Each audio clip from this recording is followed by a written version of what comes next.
Assalamualaikum warahmatullahi wabarakatuh. Hello everyone, how was your day? I hope you're all doing well. I'm Yasmin Agadia from K2 2020 from Maritim Raja Liaji University, and I'm in here amid this video for academic speaking course. My lecturer, Sir Chandra, asked me to do oral presentation, so without further ado, let's get started to the explanation. Alright, the first thing that I want to tell you is about the title from this journal. The title from this journal is English Foreign Learners, Learning Styles and Their Attributes, and the author from this journal is Lu Trong Tuan from National University of Ho Chi Minh City. And we're talking about the most important research endeavor and educational improvement. In recent years, is the shift from an emphasis on the language teaching methodology to language learners and variables that influence English language learning. Mainstream language teaching no longer deems teaching methods to be the key factor in determining the success or failure of language teaching and learning. So I will tell you about a number of definitions for the term learning style can be found in the literature. In the earlier days of this type of research, the term cognitive style was used rather than learning style. Cognitive style has been defined in numerous ways. The first one is cognitive characteristic, modes of functioning that are revealed through one's perceptual and intellectual activities in a highly consistent and pervasive way. Number two is a superordinate construct involved in many cognitive operations that accounts for individual differences in the variety cognitive, perceptual, and personality variables and intrinsic information processing patterns that represent a person's typical modes of perceiving, remembering, thinking, and problem solving. Framework for learning style categorizations divide learning style into the three major categories: cognitive learning styles, sensory learning styles, and personality learning styles. It looks viewpoint, ambiguity, tolerance, and style as well. Okay, now we start from research methodology. So the participant is 172 participants and 104 females and 68 males from 10 intermediate FL classes at the Center for Foreign Languages of the University of Social Science and Humanities in Ho Chi Minh City were invited to participate in the study. The average age was from 16 to 42 years old. The participants varied greatly in terms of the length of their learning experience. The instruments used in this study were the questionnaire, the most common method of collecting survey data. The perceptual learning style preference questionnaire comments with brief description of 6 learning style modalities developed by rate.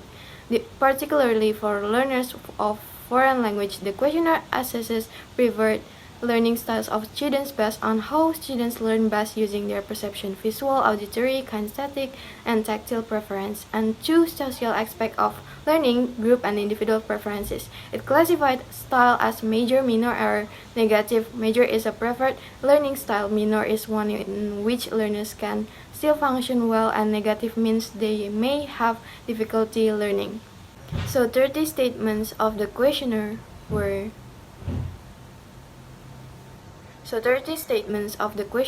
divided into 6 groups, each of which represent a particular learning style. Respondents are expected to indicate how much they agree with each item on a scale from 1 to 5. Each number notes a certain measurement, such as strongly agree, agree undecided, disagree, and strongly disagree.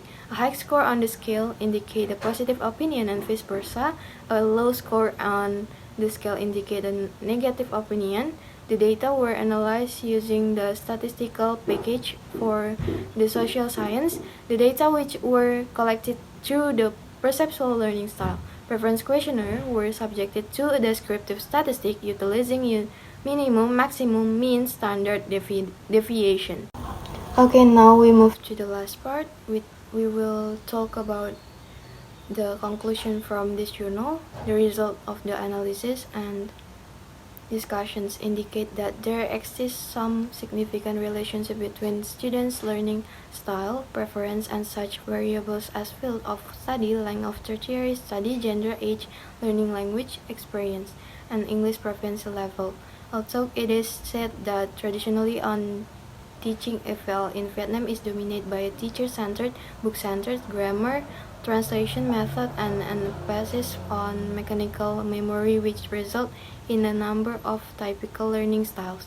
With visual learning being one of them, this study proved that the visual and the individual were only preferred by a tiny number of EFL students. This suggests that EFL students show a strong preference for more communicative activities that enable them to be involved in physical movement.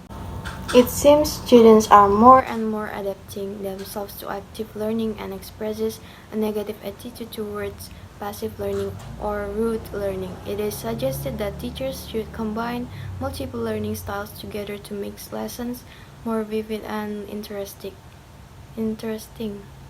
For instance, before asking students to discuss in group, teachers can let them study alone to figure out the answers before organizing some games or auditory activities. Teachers can give visual instructions or visual aids to help learners learn better when being assigned activities that do not match their learner type. The teacher needs to make clear the objective of each learning task, especially those with which learners of some learner types are unfamiliar.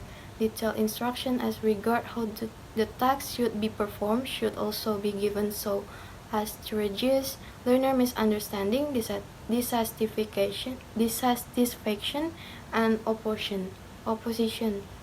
Alright everyone, thank you for your kind attention, and I'm really sorry if I have some mistake. Thank you and goodbye.